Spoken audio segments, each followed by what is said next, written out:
أعوذ بالله من الشيطان الرجيم بسم الله الرحمن الرحيم فلعلك تارك بعد ما يوحى إليك وضائق به صدرك أن يقولوا لولا أنزل عليه كنز أو جاء معه ملك إنما أنت نذير والله على كل شيء وكيل أم يقولون افتراه قل فأتوا بعشر سور مثله مفتريات وادعوا من استطعتم من دون الله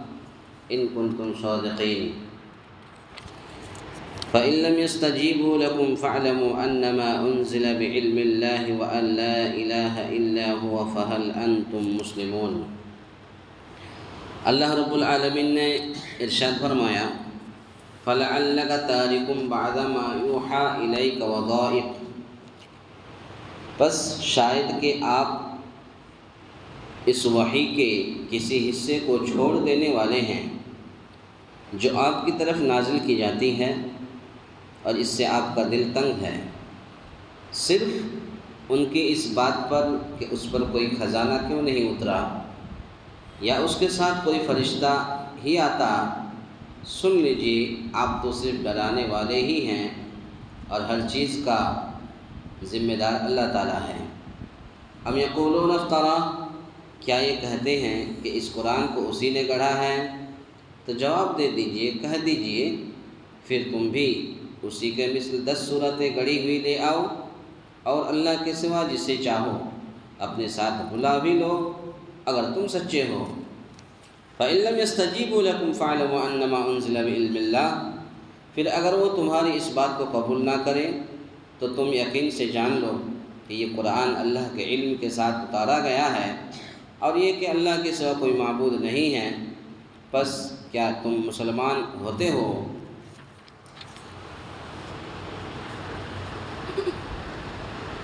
اس آیت کریمہ کے اندر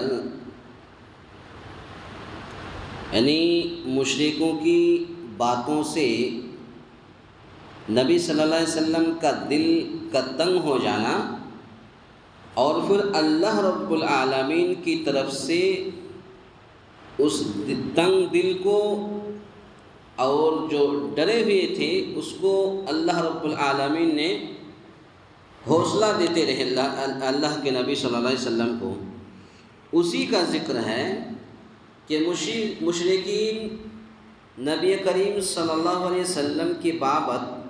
کہتے رہتے تھے کہ اس کے ساتھ کوئی فرشتہ کیوں نازل نہیں ہوتا یا اس کی طرف کوئی خزانہ کیوں نہیں اتار دیا جاتا۔ اسی طرح سے ایک دوسرے مقام پر فرمایا گیا ہمیں معلوم ہے کہ یہ لوگ آپ کی بابت یہ بات کہتے ہیں، ان سے آپ کا سینہ تنگ ہوتا ہے۔ سینہ تنگ ہونے کا مطلب آپ کا دل، آپ کے دل میں تکلیف ہوتی ہے۔ اسی طرح سے سورہ ہجر آیت نمبر 98 کے اندر ہے کہ اس آیت میں انہی باتوں کے حوالے سے کہا جا رہا ہے کہ شاید آپ کا سینہ تنگ ہو اور کچھ باتیں جو آپ کی طرف وحی کی جاتی ہیں اور وہ مشرکین پر گرا گزرتی ہیں، ممکن ہے آپ انہیں سنانا پسند نہ کریں تو ان کے کہنے سے کچھ نہیں ہوتا ہے، ان کو کہنے دیجئے کہ آپ پر کوئی خزانہ کیوں نہیں اتارتا یا آپ پر کوئی فرشتہ کیوں نازل نہیں ہوتا، اس کے کہنے دیجئے آپ کا کام ہے صرف ڈرانا، آپ کا کام ڈرانا، دعوت و تبلیغ کا کام کرنا ہے، آپ ڈراتے رہیے، دعوت و تبلیغ کا کام کرتے رہیے، وہ آپ ہر صورت میں کیے جائیں، کسی کے کہنے پر نہ سنیں نہ رکیں، آپ دعوت و تبلیغ کا کام جاری رکھیں۔ اسی طرح سے اللہ رب العالمین نے فرمایا ام یقولون افترا، کیا یہ کہتے ہیں کہ اس قرآن کو اسی نے گڑھا ہے؟ امام ابن کثیر رحمۃ اللہ علیہ لکھتے ہیں کہ پہلے اللہ تعالیٰ نے چیلنج کیا ہے، چیلنج دیا کہ اگر تم اپنے اس دعوے میں سچے ہو، جب اللہ کے نبی صلی اللہ علیہ وسلم کفار مکہ مشرکین مکہ کے پاس قرآن کی دعوت لے کر کے آئے تو انہوں نے کہا کہ یہ گڑھی ہوئی کتاب ہے، انہوں نے بنا لیا ہے، تو وہی اللہ رب العالمین چیلنج دیا ہے کہ اگر تم اس دعوے میں اپنے اس دعوے میں سچے ہو کہ یہ محمد صلی اللہ علیہ وسلم کا بنایا ہوا قرآن ہے تو اس کی نظیر پیش کر کے دکھلاؤ، یعنی اس جیسی 10 صورتیں لا کر کے دکھلاؤ، اور تم جس کی چاہو مدد حاصل کر لو، لیکن تم کبھی بھی ایسا نہیں کر سکو گے۔ اللہ رب العالمین نے سورہ بنی اسرائیل آیت نمبر 88 کے اندر ارشاد فرمایا، قُلْ لَئِنِ اجْتَمَعَتِ الْإِنسُ وَالْجِنُّ عَلَىٰ أَن يَأْتُوا بِمِثْلِ هَٰذَا الْقُرْآنِ لَا يَأْتُونَ بِمِثْلِهِ وَلَوْ كَانَ بَعْضُهُمْ لِبَعْضٍ ظَهِيرًا۔ کہ اے نبی آپ کہہ دیجئے کہ اگر تمام جن و انس مل کر اس جیسا قرآن لانا چاہے تو نہیں لا سکتے، چاہے کہ وہ ایک دوسرے کے مددگار کیوں نہ بن جائے، ایک دوسرے کے بھائی کیوں نہ بن جائے، اس جیسا قرآن لانا چاہے تو نہیں لا سکتے۔ آپس میں ایک دوسرے کے مددگار بھی کیوں نہ بن جائے، پوری دنیا کے لوگوں کو جمع کیوں نہ کر لے، نہیں لا سکتے۔ اس کے بعد اللہ تعالیٰ نے پھر یہ چیلنج دیا کہ پورا قرآن بنا کر پیش تو نہیں کر سکتے، تو 10 صورتیں ہی بنا کر کے پیش کر دو، جیسا کہ اس صورت کے مقام پر ہے۔ پھر تیسرے نمبر پہ چیلنج دیا ہے کہ چلو ایک صورت ہی بنا کر پیش کر دو۔